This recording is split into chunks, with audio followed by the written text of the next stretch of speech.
This is Wall Street Week. I'm David Weston, bringing you stories of capitalism.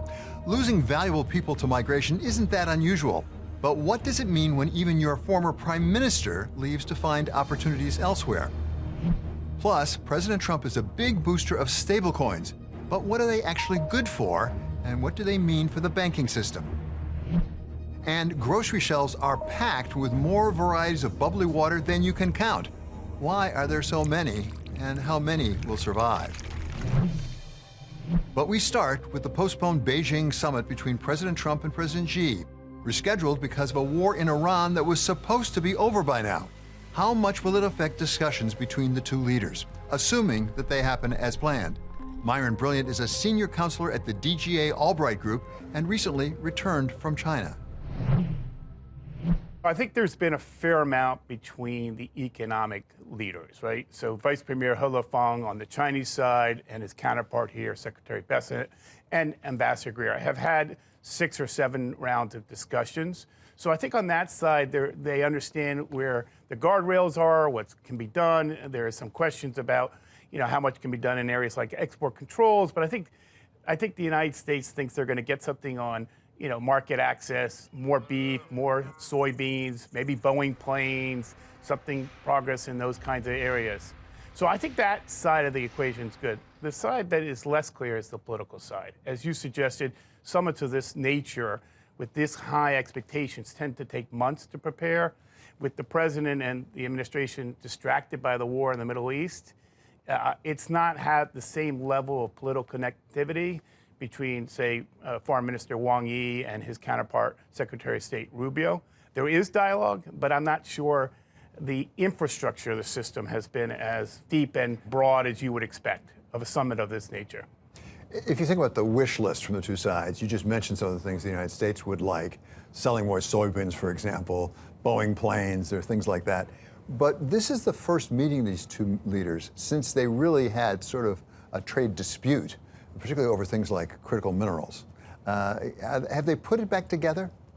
Well, 25 was a tumultuous year in the U.S.-China relationship, right? There was the escalation on tariffs, and of course, I think China was more prepared, and they used their advantage. They leveraged the critical minerals, rare earth issue to their advantage, and they put some choke points on the United States, not just the United States, Japan as well. So 2025 was an unpredictable and complicated year. 2026 hasn't been made easier by the situation in Iran, because that's another dynamic in the relationship. But both sides recognize that a global recession doesn't serve their interests. Both sides are trying to manage a further deterioration of the relationship. It's not because they want to be friends, but it's because each side recognizes that stability is in their self-interest. So that's what they're managing. They're trying to create a concrete list of deliverables. It's not going to be a home run of a visit, but even moving incrementally forward and having the optics of the two leaders meet not just once, but possibly 2 or 3 times this year, that's progress in one sense. That creates some stability. But to me, it's not a ceiling, it's a floor. You mentioned that President Trump said he'd like to have several meetings this year. Does that reduce the likelihood that any one meeting will have a major breakthrough? Because the Chinese are thinking, wait a second, we got more of these coming. Well, I was in Beijing, as you know, 10 days ago, and my sense is the Chinese are pretty confident. They think they've cracked the code on President Trump. They think they got a playbook, and their playbook is not to appease the Trump administration like they did try in Trump 1.0 and Trump 2.0. They're punching back. And we see a little bit of this on both sides, tit for tat. U.S. issues new regulations under the FCC. The Chinese issue new exit bans that affect supply chains on critical minerals. So each side is feeling each other out, so to speak. I think ultimately China will do enough to create some momentum out of this visit, but not so much that they deliver all that they can deliver in this first summit. They're going to test the market, meaning they're going to test whether they can count on Trump delivering. And that's pretty unpredictable right now. What's on the Chinese wish list? What do they want Trump to deliver? I think a couple of things, and I think they're going to be hard to get. One is they want guardrails around export controls. But, from the administration officials I talked to, they don't want to go there. They view that as a national security imperative in the United States, not something to negotiate in the China-U.S. relationship. But that's clearly high on their list. Second, they want some kind of clarity on tariffs. There's a little bit of give and take. The administration seems to like this idea of a board of trade, where each side gives up something on tariffs. We want to get something back in return, obviously, market access, but I think that is negotiable. The third thing is I think the administration has to watch out for is the Chinese want something on Taiwan. They'd love to see the president make some kind of statement around peaceful unification. We've had 5 decades where the United States has stayed the course on its policy on Taiwan. The Chinese think that dealing with the president of the United States, they might be able to get something done on Taiwan. I hope not. That would be a game changer. Is there any prospect that President Trump might ask for help from President Xi on Iran? I think that he'll lean in on that issue, but depending what you defer as help, I think he'll lean in trying to get the Chinese to back off helping. But we know that China has already helped Iran on surveillance technology. We know that they've helped on drone technology. So China has leaned in a little bit, but China has to be careful. Their stakes in the Middle East are not as high as their stakes in the U.S.-China relationship. Stability between China and the United States is still a higher priority than coming to the aid of Iran. They know that. They do have 10% of their oil coming from Iran, but they have diversified in the energy space, not just on oil and gas suppliers, but also in solar and renewables. So therefore, they're less reliant on Iran than they used to be, and that also factors into their equation. You know China well. You also know U.S. business well. For U.S. business people, leaders in this country, what should they be looking at in this summit? Well, symbols matter. So let's see what happens with China and the United States at the summit. Do the leaders embrace some kind of pact? Do they provide a little bit more business certainty? Do they create space on both sides where there's not going to be this tit-for-tat retaliation? There's a lot of sensitivities. There's a lot of competition. I'm looking for symbols on AI, okay? We're going to compete intensely with China on AI, but we also have to think about the risk in the system. And China raised that. Government leader after government leader raised AI as, is this an opportunity? I think business would encourage that. Look, during the height of the Soviet Union, U.S. Cold War, we had a hotline between Moscow and Washington. Should we create an AI hotline? Should we have red lines on AI? Should we create safety protocols? So this is the kind of things that I think would be stabilizing in the relationship. We're looking for that. We're obviously also looking for each side to pull back on some of the regulatory behavior that creates mischief in the relationship, that creates irritants and creates impediments. And we'll hope to see some of that come out of this summit. But the deliverables that we see at the summit are not going to be home runs. They're going to be singles. Singles matter. You get enough singles, you score runs. But I think we should be cautioned against having high expectations at the first summit. But it's still important to have. It was the Iran war that caused the delay in the summit. What we've seen over the past year and almost a half between the two countries has been this kind of tit-for-tat diplomacy around. But Elizabeth Economy, senior fellow at the Hoover Institution, thinks that will not be the central issue for the leaders as they look for common ground. There is a summit scheduled between President Trump and President Xi in Beijing. First of all, will it happen? I think it's going to happen. I think we're in the midst of a ceasefire. I think the president is determined to hold the ceasefire in Iran in order to have the summit, if for no other reason. How much will Iran influence the agenda at the summit? I think the Iranian issue and the war in Iran is going to be a secondary issue. I think for Xi Jinping and for Donald Trump, this summit is really about finding a degree of stability in the relationship. I think that's really the issue on which both sides are aligned. And I think that's going to come in the trade and the investment realm. So I think Iran will be there, Russia, Ukraine will be there, but they'll be very much secondary issues. Do the Chinese trust President Trump? Because President Trump is known for being sort of unpredictable at times. Yes, I think that they trust that if he gets what he wants, that he will also give to them. And so I think they've spent a lot of time trying to understand what his priorities are and what he's prepared to give in return. Of course, they were very pleasantly surprised by the president's decision to allow the export of H-200s last summer. That was a big win for the Chinese. So I think they're looking similarly for some new technologies to be lifted out of the export control bucket. I think they'd like to see a reduction in the tariffs. Basically, they want to be treated as a normal power. They don't want to have, sort of the highest tariffs, the highest number of export controls, and the most investment restrictions placed on them. A lot has been said about the competition in AI between the United States and China.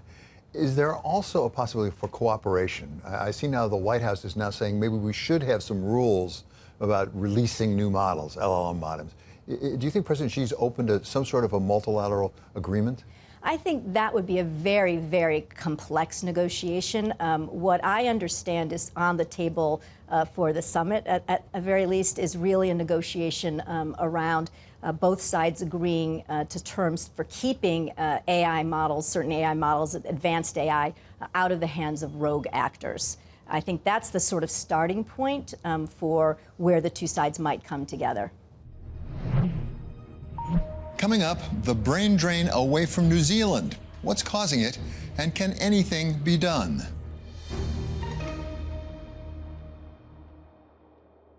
This is a story about a trade deficit, not in goods or services, but in intellectual capital. The ebbs and flows of migration mean that any country's human resources fluctuate over time. But what happens when they go only one way and over an extended period of time? What can a country do to turn things around?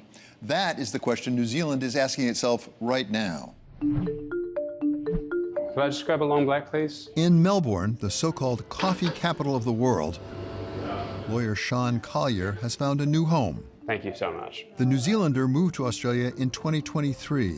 I would say pretty much entirely for economic reasons. I was working as a lawyer in Auckland for about a year and a half, and I was essentially living at subsistence level, pretty much unable to save any money. Once you get paid, it would just be rent, groceries, gas, all the money's gone essentially. Everyone's got like a different sort of version of events, but for me at least, I basically doubled my income in less than a year, and the cost of living went down. So the grass was very much greener. Collier is part of a growing movement. About 41,000 New Zealanders moved to Australia in 2025, the highest level in 12 years, with more than half of those estimated to be between ages 20 and 39. And earlier this year, former Prime Minister Jacinda Ardern joined them, a move which made international headlines and shone a light on New Zealand's economy. There's a bit of a view that our economy isn't performing quite as well as Australia's economy.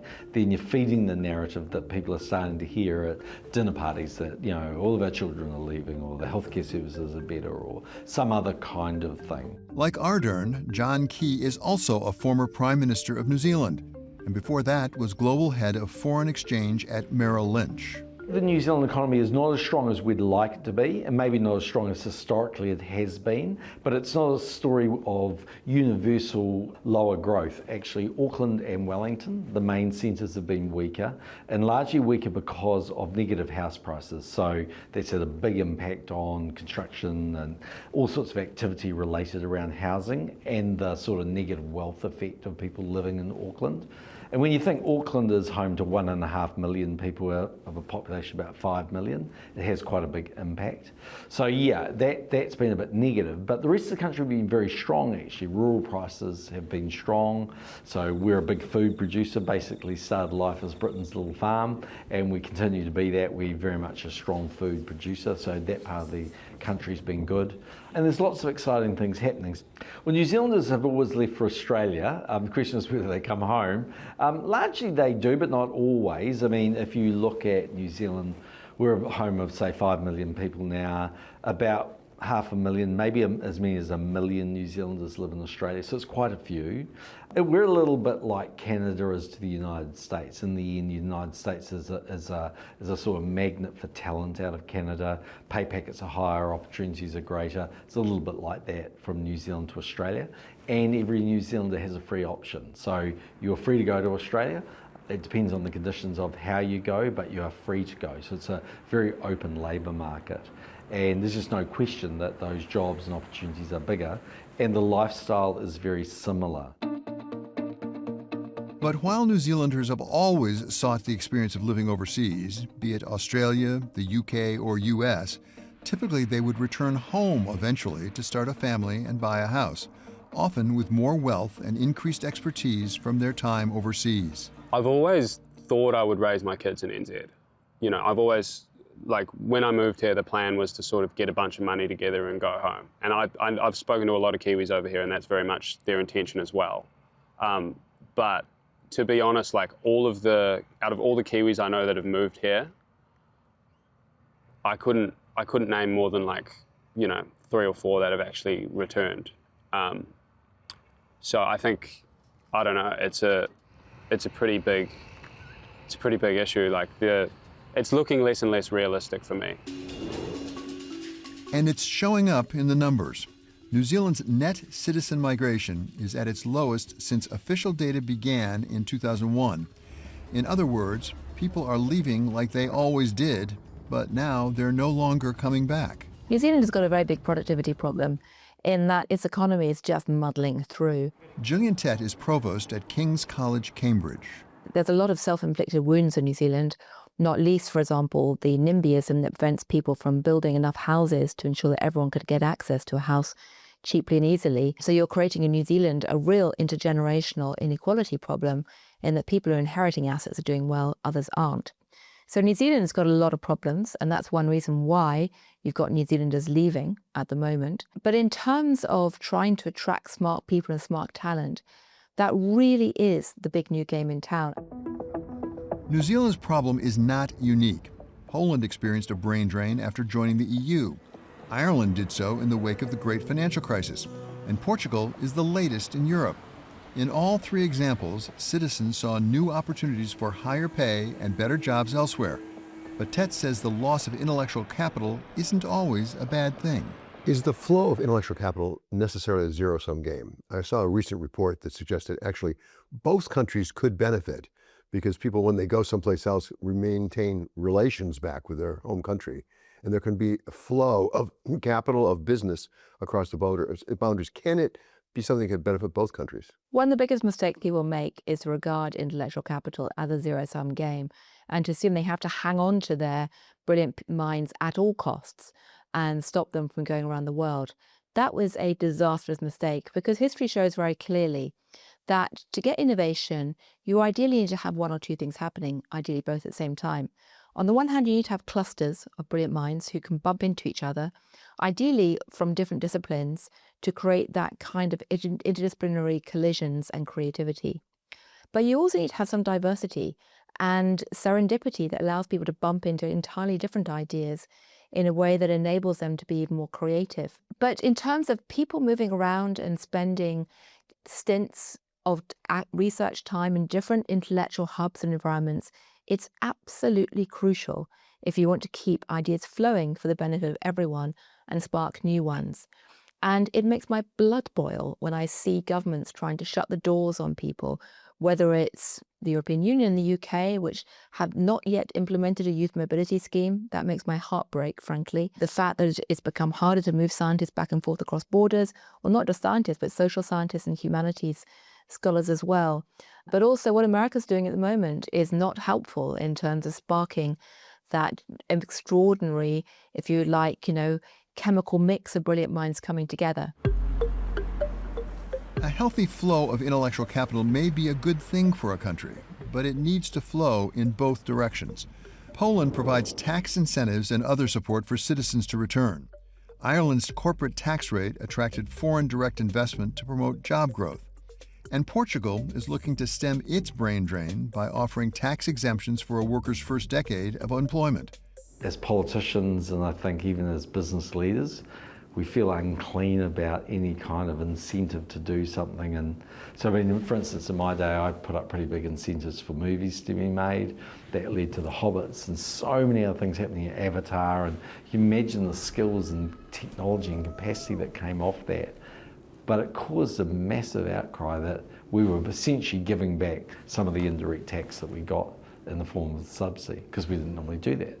But Ireland's done that. It's been quite prepared to do that. I mean, Israel probably has incentives all over the show, I'm guessing, in the technology space. So I'm not arguing that we need to go back to a sort of stupid world where politicians allocate resources and the wrong outcomes come. I'm just saying, I just wonder whether we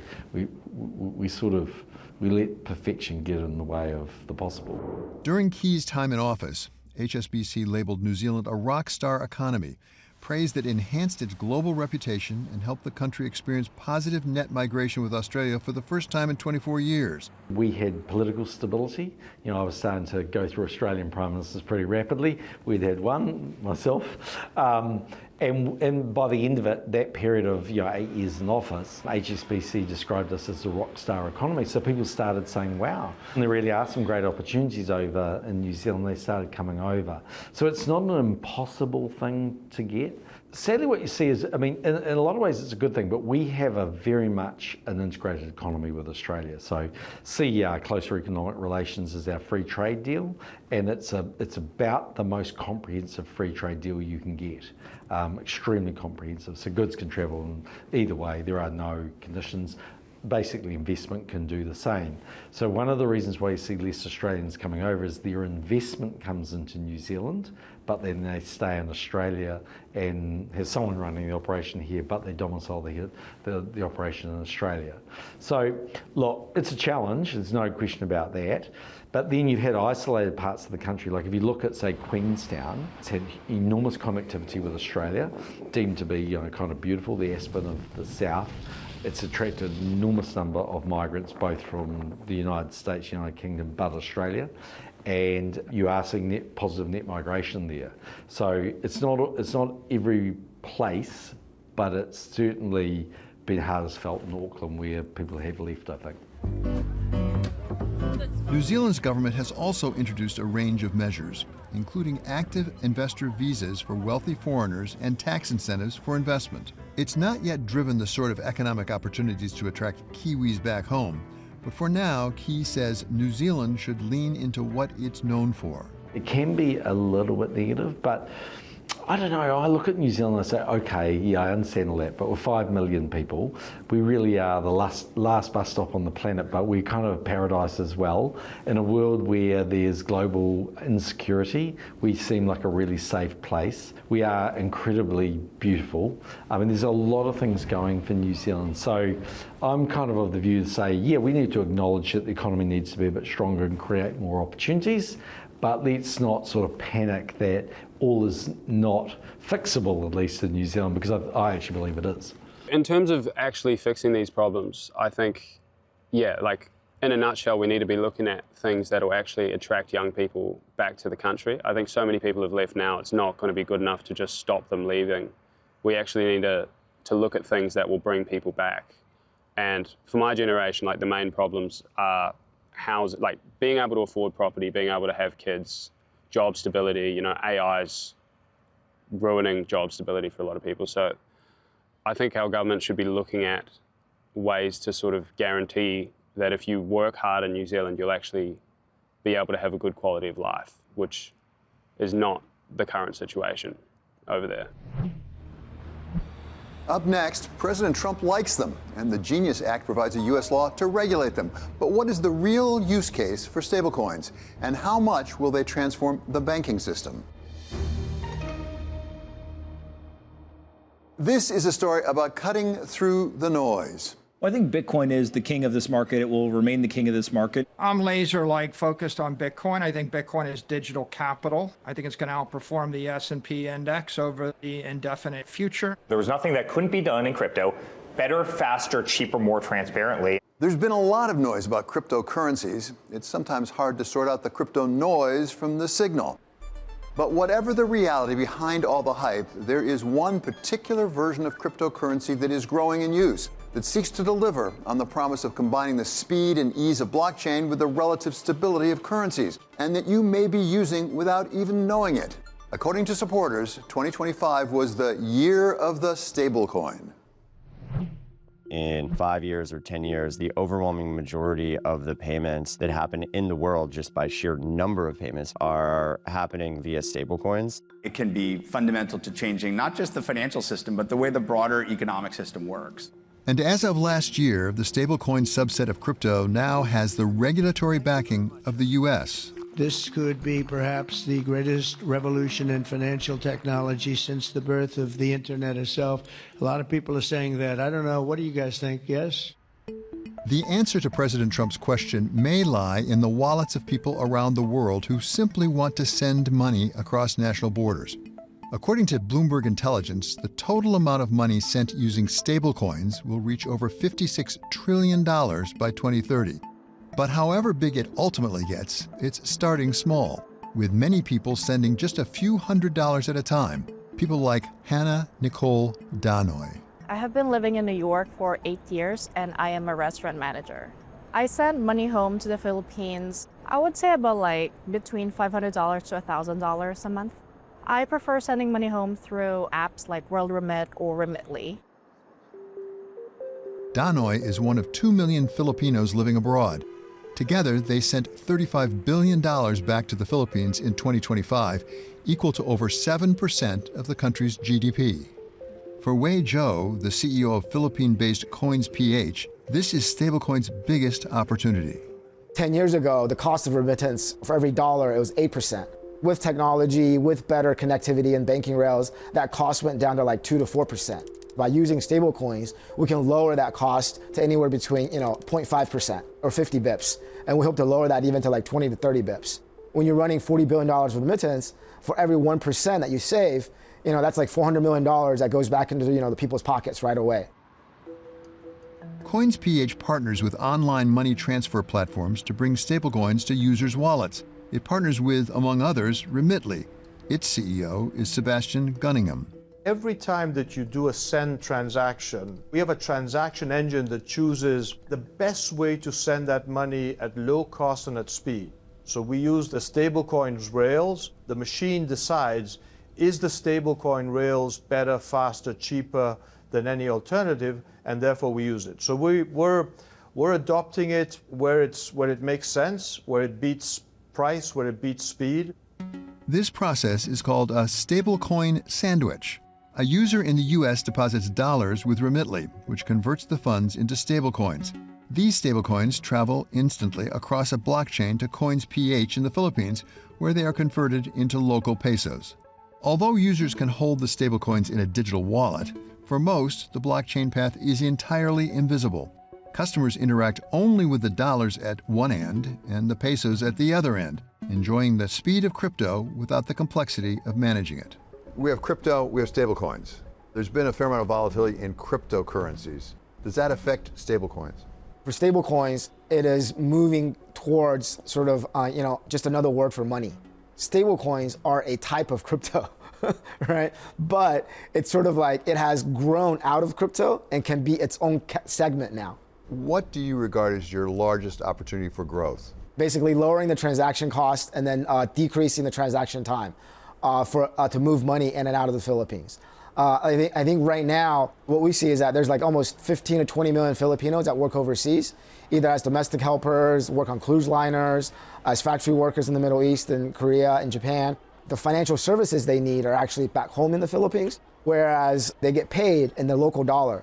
We really believe that by sort of using stablecoins as sort of the conduit, we can actually be able to deliver financial services that they need at home here in the Philippines while working overseas.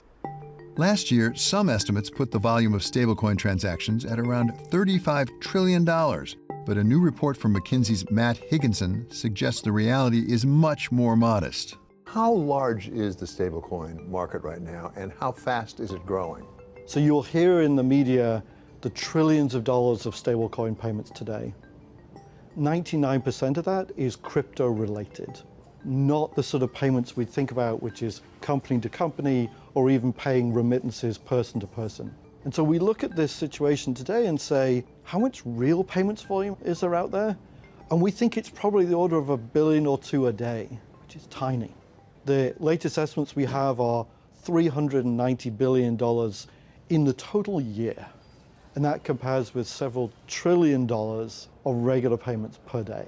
So a small amount right now. How does it compare with last year, and how does it compare with forecasts for next year? The data shows that the volume of real payment transactions using stablecoins probably doubled over the last year. When you look at the volume of stablecoins in circulation, that went from around $150 billion to $300 billion today. It's doubling, which by any measure is substantial in terms of growth. How much of that is cross-border, international essentially? How much of it is domestic? The vast majority is cross-border. It's interesting, we've been looking at the geographic source of those payments with our research partner, Artemis Analytics. What they found is about 60% originates from Asia. And that surprised us a little bit because a lot of the talk has been in North America or Europe about the potential of stablecoins. Asia was one of the first regions to recognize the utility of stablecoins and became a frontrunner in regulating the space. For over a decade, Subnendu Mahante was the chief fintech officer at the Monetary Authority of Singapore, where he built the country's digital asset strategy. The single biggest unsolved challenge in the world of payment is the cross-border payments, where today we have to depend on traditional correspondent bank. In that particular use case, a stablecoin is a great product. Singapore generally is recognized as a leader in the use of and regulation of stablecoin. Why? Why Singapore? As a country, we look at options, innovation, and we actually relentlessly focus on use case. We don't do technology for sake of technology. In Singapore's case, our focus on stablecoin has always been well-regulated stablecoin, issued under a strong regulatory framework. Japan and Singapore were among the first to establish a framework requiring companies to maintain liquid reserves representing 100% of the stablecoins they issued. Mohanty says robust regulation must lead the way for stablecoin to scale. The principle of regulation should not change because payment is a payment. Know your customer. Money laundering, terrorism financing checks are, I will say, hygienes. They are like non-negotiable. I personally believe an existing payment regulation with some incremental coverage for a stablecoin's unique technical requirement is good enough to be consistent, good enough regulation to manage this risk. And payment companies agree. Regulatory clarity allows companies to bring the product to more customers. Scale matters, which means once you have the infrastructure, we can move $100 billion a year in that infrastructure, but we could also move $1 trillion a year without much more. Building trust is expensive, doing compliance is expensive, getting the license is expensive. Once you put all that in place, it's a highly scalable business. Today, stablecoins are still small players against a colossal banking system, but they are gaining momentum, with growth expected to speed up as the Genius Act in the United States comes into effect. The Genius Act will come into force by the end of the year, and other regulations I expect will follow. So we haven't really gone live yet at scale. So I think we have a little time before that train leaves the station. The sobering part of that is when it does leave the station, we're going to have adoption at scale. We've got groups of banks, potentially dozens of banks, suddenly all participating together. And I think there will be a bit of a scramble to position myself as a bank between stablecoin and customer to provide the best interface. What does your success potentially mean for traditional banks? There was one bank here in the Philippines that was like top 10, maybe like 6th or 7th, but because they were the only one or the first one to bank, exchanges like ourselves, they're now a top 3 bank. Fast is nice, but when it comes to our money, there's also something to be said for slow. So stablecoins is something I would be willing to try. It's just going to be a matter of convenience, and then I'm just not too educated about it. I would also consider if it's also going to be convenient with my family because they're not really tech savvy, so I want to make sure that it's going to be easy for them as well. Trusting an app is really important for me because it's my hard-earned money. The use of stablecoin for cross-border transfers is more for small and medium-sized businesses rather than big businesses. Why don't the big businesses use it for that purpose? Well, I used to joke that if one thing you don't want to be instant and quick, it is large transfers. Because nobody is looking to instantly transfer $5 million. You want to be as slow possible, as friction in between so that you don't make mistakes. But you don't want to apply those principles on a small $200 transfer across the border because you are taking a speed versus the amount calibrated risk here. I've been in crypto for about 8 years. And then, when I first came in, I was like, let's go unbanked, let's take it to Wall Street. But now I've been in the industry for such a long time, I've come to appreciate the role that banks serve, right? Like sometimes you just feel safer with your money in a bank, right, in a vault. And they've been attacked left, right, front, and center by all kinds of, bad actors. But I think for them to grow, I think those that embrace this technology, embrace stable coins, I think is going to grow leaps and bounds faster than those that do not. Work with us and grow together, or you can, continue just to be a bank. Technology might be driving us all toward a future that's faster, cheaper, and more convenient. But it's not necessarily for everyone or for every transaction. And for stablecoins to reach their full potential, they may need more regulation, with the aim of fitting in to the legacy banking system rather than replacing it. Coming up, from spindrift to liquid death, grocery shelves are packed with every kind of carbonated water. Why so many, and how many will survive? This is a story about saturation. Walk down the aisle of your favorite food store, and you're likely to find more varieties of bubbly waters than you can count. Everything from LaCroix to Spindrift, not to mention Liquid Death and Waterloo, and a host of others. Why do we need so many variations of what is essentially water? And why is there room in the marketplace for so many competitors? The whole beverage category is atomized. At the end of the day, there's almost so much real estate in that grocery store that you go shopping down. Dave Berwick is now CEO of higher-end, fruit-infused sparkling water maker Spindrift.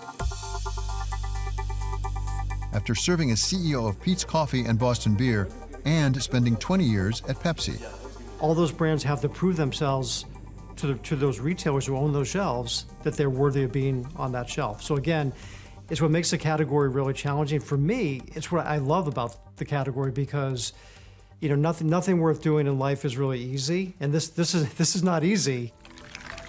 If it's hard to succeed in the carbonated water business, why are so many companies going into it? Part of the answer is that it is easy to get a foot in the door. Adam Wagley is co-founder and CEO of Butterfly, a venture investment firm focused on all areas of the food industry. It's become a lot easier, a lot lower barriers to entry to creating these brands than ever before, because the infrastructure around creating these brands has enabled that, in the last 10 years that we've kind of gotten into this space. This used to work in the past is you'd have to kind of do everything yourself from scratch, from kind of developing the brand to developing the formulation, maybe even getting into manufacturing, finding out how to get your product placed, et cetera. Today, there are many different outsourced businesses that support this ecosystem. So you can, in fact, go to a co-manufacturer who can actually make the product. They can formulate it for you. They'll usually work with a packaging company that can help you put the packaging together. And then you can go to outsourced marketing organizations that can tell you how to launch a brand online or, from a social media standpoint and kind of get going in those kind of formats, if you will. So there's this sort of infrastructure of companies that we call enablers here at Butterfly that actually support the different infrastructure that a founder or a CEO needs to go create a business from scratch. The bubbly water business is part of a global beverage market that sold over $1 trillion worth of soft drinks last year. More than a third of that was sodas, ubiquitous Cokes, Pepsis, and their brethren. But those soda sales have come down 27% over the last 2 decades, giving up market share to various forms of water, which now account for over a quarter of all beverage sales. Carbonated water is only a modest share of that, but it is growing noticeably faster than its peers in the U.S. Among the driving factors, a desire for healthier alternatives to soda. That's what led Nicole Bernard Dawes to launch her product, Nixie. While the snack aisle and the produce aisle, even the dairy aisle, were getting more and more healthier organic products, the beverage aisle was still filled with sugar and plastic and almost no certified organic products, I really saw an opportunity. And I also really felt it was important to have zero sugar because I think liquid sugar is just not a healthy thing for anybody. We knew we wanted to be a healthy beverage brand. Like, that's our mission, that's who we are. We started with sparkling water, which we felt was one of the cleanest. We felt it really defined kind of what we were trying to achieve. And then after we got that out into the market, we started working on a zero sugar soda. Zero sugar is still one of the largest drivers of even conventional beverage. For the conventional soda brands, zero sugar is their biggest part of the growth for their business.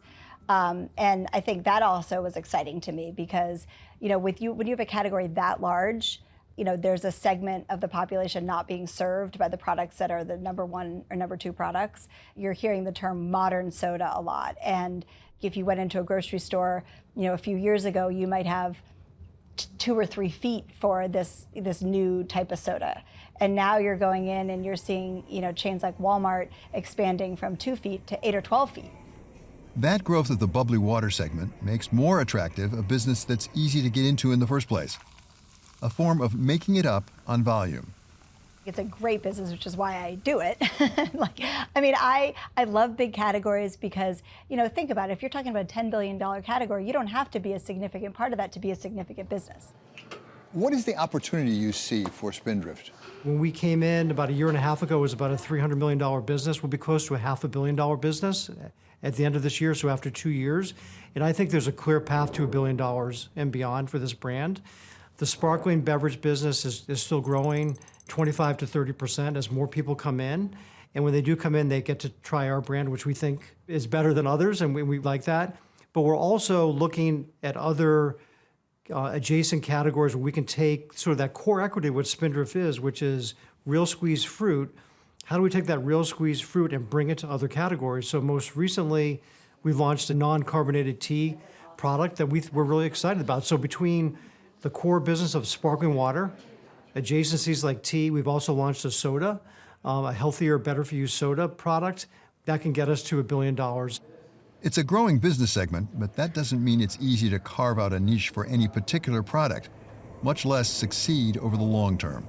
The concern, though, is there are many out there, and to try to figure out, for us as investors, which companies are going to last and make it and really create something special, we got to really be picky about what we get behind because many can kind of get in business. Now, to also scale and get to a substantial level, will require a lot more than that.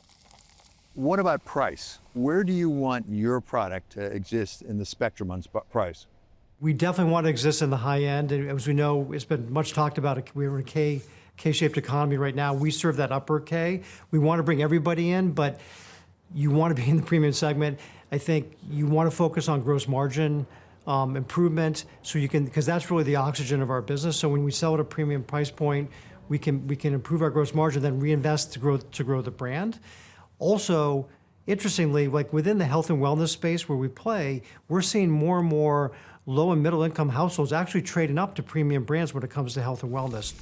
And there are very specific ways of measuring, even day to day, how successful a company is, including how it's doing in the water competition wars. Velocity is how many units of your product you sell in each store each week. And I think velocity is the truest measure of success. You can't fake velocity, you can't cheat velocity. It's if a customer's coming in and buying your product and then they're coming back again next week and buying it again, you can tell the health and success of a brand. And it's how we gauge new products, it's how we gauge new chains.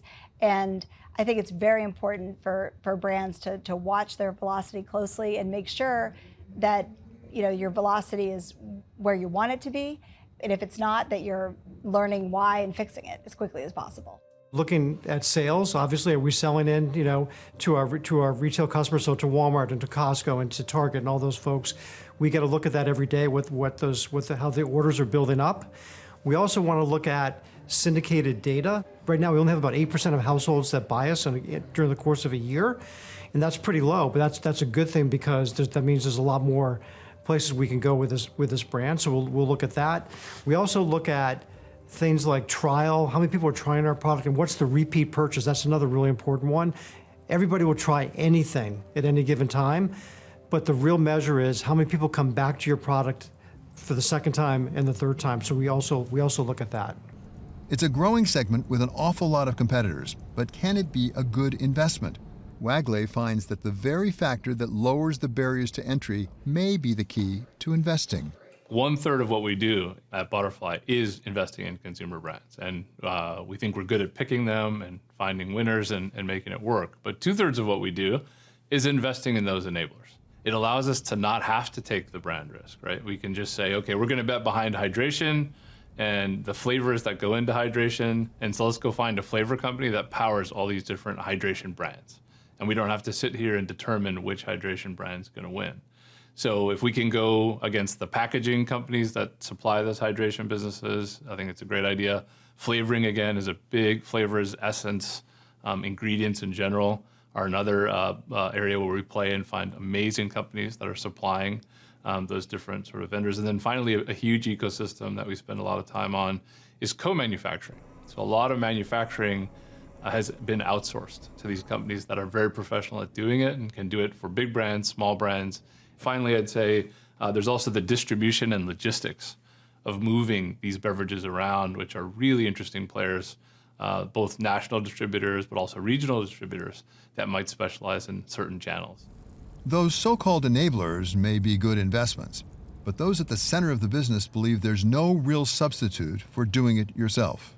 I've always talked about how you want to start sort of with this product truth. What's the truth about your product that's really special? For us, it's real squeezed fruit.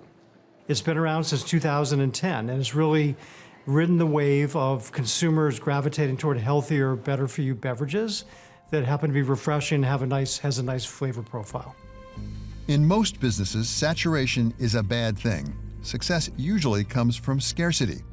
And when it comes to carbonated water, the fact is that many of the brands will likely fail. But those devoted to the business believe deeply that in the end, despite the odds, there's room even for all those versions on your grocery shelf, provided they have the right taste. The reality is that most things fail. 80% of new products will fail just because just showing up at the party doesn't make you interesting or relevant necessarily. Taste always comes first. Because if a product doesn't taste delicious, it doesn't matter how meaningful your mission is or how important all of the backstory of your brand. If people don't love the way they taste, they're not going to come back again and again to buy it. Next, former Secretary of State Antony Blinken on the tough choices facing the United States.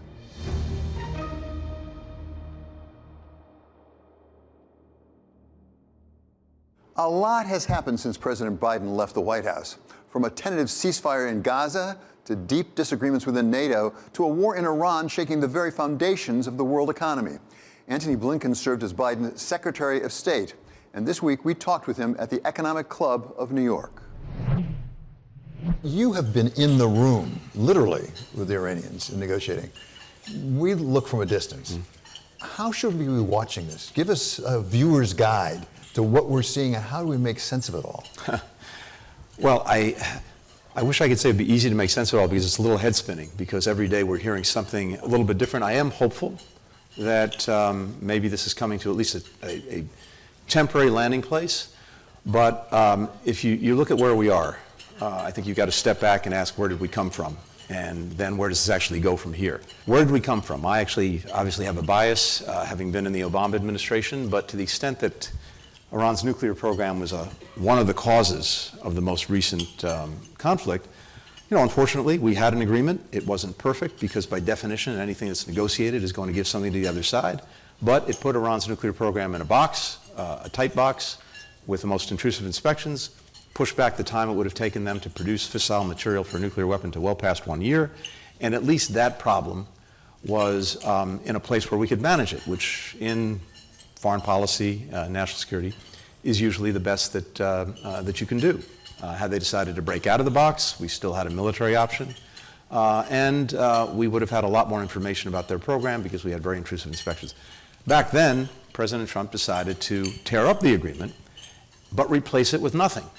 And the end result was, over the years since then, Iran went from having a breakout time to produce that fissile material of more than a year to a couple of weeks. And that led in part to the actions that were taken last year when the program was obliterated, according to the president, and then the most recent actions, which apparently re-obliterated the program. Had we not had, I think, that original decision to tear up the agreement, we'd be in a different place. No, but we are where we are, and you have to deal with what you have, not with what you wish things were. So the question going forward is this: can this land in a place that's acceptable, at least for some period of time, to all the parties? I think the challenge the president's had is that he's really constrained by two things, and I've talked about this. He's constrained by markets and munitions. He's constrained by where do oil prices go, where do gas prices go, where do fertilizer prices go, where do helium prices go, et cetera. And here we're in a very challenging moment because it's not just prices. We're getting to the point where we've moved from prices to actual availability. And that is starting to have real repercussions, of course, as so many of you know, for the global economy. The shock absorber that we had put in place with reserves, with boats that were already on the water before this crisis started, that is now worn very thin. And so the market driver of this is getting more and more acute. And the idea that the president would want to see prices that are rising, for example, on gasoline heading into Memorial Day when people start driving for their summer vacations, not something he'll want to see. And then munitions. We've depleted in a significant way certain categories of critical offensive and defensive munitions. We've also redeployed them from different parts of the world, making us arguably more vulnerable or having a weakened deterrent. All of that comes into play. So the question, David, then is how does this shape a deal? On the other side of the equation, I think you have to recognize this about the Iranians. Have we done tremendous damage to them? Yes. Removing one Ayatollah, significantly damaging their supply of missiles, rockets, et cetera. Infrastructure, there's no doubt about it. But what is the actual strategic effect? Has it changed the fundamental equation? And here, I think, from my perspective at least, the president may have misread the situation. He was enthusiastic after the, at least on its surface, successful venture in Venezuela. He took into account when there was this initial effort by Israel and the United States to go after the nuclear program, a pretty tepid Iranian response, and thought that we can actually do more. And in this instance, because what was done was perceived as an existential threat to the regime, they started to do things that they'd held back from doing, notably the Strait of Hormuz. So now we have a new normal that didn't exist before, where the Iranians have leverage that had never been exercised. So both parties have shown that they can do damage to the other. There's a certain amount of mutual assured destruction, but there's an asymmetry in it, because for relatively little, the Iranians, even diminished, can hold things at risk, and they've demonstrated now they can hold the Strait of Hormuz at risk in ways that we all knew before was a real problem. It's why administration after administration chose not to push things this far. The first Bush administration, Obama administration, Biden, even the first Trump administration. I think there's a deal in the making. At least I hope there's one. But the president's going to have to acknowledge, well, he won't acknowledge it. He'll claim victory. Okay, fine. But he's going to have to give something to the Iranians in this process. And this gets me to the last point. If you look at the history of Iran and the clerical regime, the only two times where there's actually been a deal as on something where the regime has agreed to make a compromise. One was ending the war with Iraq after 8 years, and there had to be an off-ramp, and the off-ramp was the United Nations negotiating something. The off-ramp was getting Iraqi troops out of Iranian territory. And then the 2015 nuclear deal, where Iran got not the right to enrich, but was allowed to continue enriching at a very, very low level, so they could say, we sustained our right. They are going to insist on getting something for this. And I think if we're looking at what seems to be in the offing, it may be that they freeze enrichment for some period of time. That'd be good. We don't know what's going to happen with the supply of highly enriched uranium that they've apparently retained. Hopefully that some of that will be either depleted or shipped out. Under the Obama deal, 97% of the highly enriched uranium that they had was shipped out. We'll see if they get something like this, and they'll probably get sanctions relief in return. So it'd be very ironic. We'll be back to something that looks a little bit like the 2015 deal. And the problem, though, is pretty much everyone's been ticked off. The Europeans were ticked off because a lot of sand was kicked in their face. Denmark and Greenland, NATO, and then not being told about this, and then being asked, well, please help me out now that I'm in trouble. That hasn't gone well. Our partners in Asia, who are the very first to feel the effects of this, not being clued in, not being given an opportunity to say, we have interests here too. And then in a very different way, our friends and partners in the Gulf, who are very concerned now that from their perspective, the United States hasn't finished the job, and they're more vulnerable than they were. The entire Dubai model is now in question. So let's come back to your framework of markets and munitions, because we are at the Economic Club of New York. I'm at Bloomberg. Let's talk about markets. Yeah. With all the complexity, with all the difficulties, with all the setbacks you described, I think it's a fair description of the markets. I'm talking about equity markets, debt markets, the United States, Europe, and things like that. They've taken a look at this and said, we're fine. Yeah. Now, maybe it's part of this because of AI investment, maybe because of corporate earnings, but the markets don't necessarily agree there's a real big problem here. They seem to have confidence this is going to work. Are the markets wrong? I think there's clearly a gap between the markets on the one hand and the so-called experts on the other. But they come at this from very different perspectives, and both are in a sense right, and both need to be taken into account. I think markets are pricing in the notion that there's going to be some return to normal, that this is a temporary thing, it's going to land. That's one factor. And that may well be the case, although again, I don't think it's landing in the same place from which it started. But that's what they tend to price in. And at the same time, to your point, I think another reason markets are so strong, of course, is the extraordinary investment in AI, in technology more broadly. That does it for us here at Wall Street Week. I'm David Weston. See you next week for more stories of capitalism.